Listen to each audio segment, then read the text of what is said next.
اللہ الرحمن الرحیم۔ السلام علیکم۔ اولاد حضرت آدم علیہ السلام۔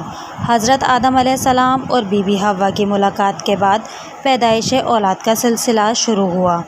قدرت نے زمین پر انسانی پیدائش کے لیے جو طریقے اختیار فرمائے وہ یہ تھے کہ ایک حمل میں ایک لڑکا اور ایک لڑکی پیدا ہوا کرتی تھی، اور پھر ایک حمل کے لڑکے کی شادی دوسرے حمل کی لڑکی سے کر دی جاتی تھی۔ چنانچہ پہلی مرتبہ قابل اور ان کی بہن اقلیمیہ پیدا ہوئی، اور دوسری مرتبہ کے حمل سے حابل اور ان کی بہن یہودا پیدا ہوئی۔ قانون قدرت کے مطابق حضرت آدم علیہ السلام نے اقلیمیہ کی شادی حابل سے اور یہودا کی شادی قابل سے کرنا چاہی، مگر قابل نے یہودا کے ساتھ شادی کرنے سے انکار کر دیا، کیونکہ یہودا اقلیمیہ کے مقابلے میں زیادہ خوبصورت نہ تھی۔ وہ چاہتا تھا کہ اقلیمیہ سے شادی کروں، لیکن یہ قانونی خداوندی کے خلاف تھا۔ حضرت آدم علیہ السلام نے ہر چند سمجھایا، مگر قابل نے نہیں مانا۔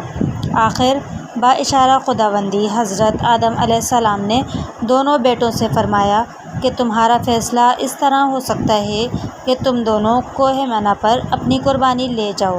قدرت خدا سے ایک آگ آسمان سے آئے گی، جس کی قربانی کو یہ آگ جلا دے اسی کی زیادتی سمجھی جائے گی، اور اسے اپنا فیصلہ واپس لینا پڑے گا۔ قتل۔ دونوں بیٹوں نے ایسا ہی کیا۔ آگ آئی اور آگ نے قابل کی قربانی کو جلا کے خاک اور سیاہ کر دیا۔ قابل کو یہ بات بہت ناگوار ہوئی، اور وہ حابل کا جانی دشمن ہو گیا اور کہنے لگا کہ میں ضرور تجھ کو قتل کروں گا۔ حابل نے جواب دیا، خدا تعالیٰ پرہیزگاروں کا ہی عمل قبول کرتا ہے۔ اس کے علاوہ حابل نے قابل سے یہ بھی کہا کہ اگر تو نے میرے قتل کرنے کے لیے ہاتھ اٹھایا، تب بھی میں تیرے قتل کرنے کو ہاتھ نہیں اٹھاؤں گا، کیونکہ میں اپنے پروردگار سے ڈرتا ہوں۔ حابل نے بھی یہ کہا، میں چاہتا ہوں کہ تو میرا گناہ اپنے ہی ذمے لے لے تاکہ تو اہل دوزخ سے ہو جائے، کیونکہ ظالموں کی یہی سزا ہوتی ہے۔ حابل نے یہ تقریر قابل کو اور بھی زیادہ ناگوار ہوئی، اور اس نے حابل کے قتل کا ارادہ کر لیا۔ چنانچہ قرآن پاک میں ارشاد ہوتا ہے، پھر اس کے جی نے اس کو اپنے بھائی کے قتل پر آمادہ کر دیا، اور پس اس کو قتل کر ڈالا، جس کی وجہ سے یہ بڑے نقصان اٹھانے والوں میں شامل ہو گیا۔ دنیا کی پہلی قبر۔ قابل نے حابل کو قتل تو کر دیا، مگر اس خیال سے سخت پریشانی میں مبتلا ہو گیا کہ حابل کی لاش کو کس طرح چھپایا جائے تاکہ باپ کی نظروں میں وہ قاتل نہ بن سکے، لیکن کوئی بات اس کی سمجھ میں نہیں آئی۔ وہ کئی دن تک لاش اٹھائے ادھر ادھر چھپا پھرتا رہا۔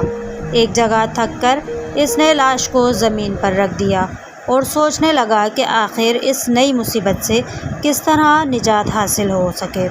آخر اللہ تبارک و تعالیٰ نے ایک پرندے کوے کے ذریعے اسے یہ بات سکھائی کہ وہ حابل کو زمین میں دفن کر دے۔ پھر بھیجا اللہ تبارک و تعالیٰ نے ایک کوہ جو کریدتا تھا زمین کو، تاکہ اس کو دکھلا دے کہ کس طرح چھپانا ہے لاش کو اپنے بھائی کی۔ چونکہ اس سے پہلے کوئی مرا نہیں تھا، اس لیے وہ یہ بھی نہیں جانتا تھا کہ لاش کو کس طرح ٹھکانے لگایا جائے۔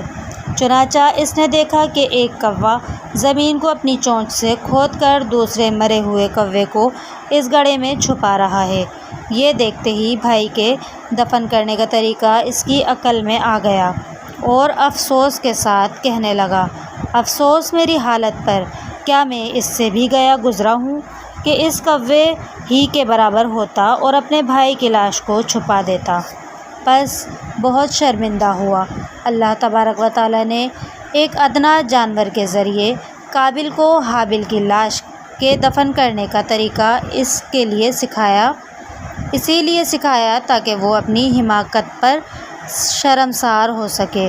جانوروں میں یہ خصوصیت صرف کوے کو ہی حاصل ہے کہ وہ اپنے بھائی کی لاش کو کھلا ہوا دیکھ کر بہت شور و غل مچاتا ہے۔